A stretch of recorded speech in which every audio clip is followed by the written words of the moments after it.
Hello साथीहरू सबैजनालाई good morning शुभ बिहानी। यो चाहिँ हाम्रो गुल्मी जिल्ला मधेरी गाउँपालिका वार्ड नम्बर 2 5 है त साथीहरू सबैजना चिनाउँ हाम्रो ठाउँ भनेर कस्तो लाग्छ लाइक कमेन्ट सेयर गर्नु है सबैजनाले। अनि यो बाटो चाहिँ हाम्रो ढोरपाटन जाने बाटो टक्क अहिले तिज हुँदैछ, अहिले ग्राभेटिङको काम भइरहेको छ। अब 1-2 वर्षमा ढोरपाटन जाने पर्यटकहरूको लागि तिज जान सकिन्छ।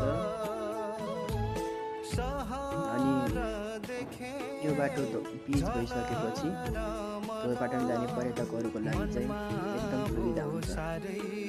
कतै बाटो बाँसकट्टी मारे अनि माथि लिएर कञ्चनको देखाइरहेको छु। सबैजनाले लाइक कमेन्ट सेयर गरौँ।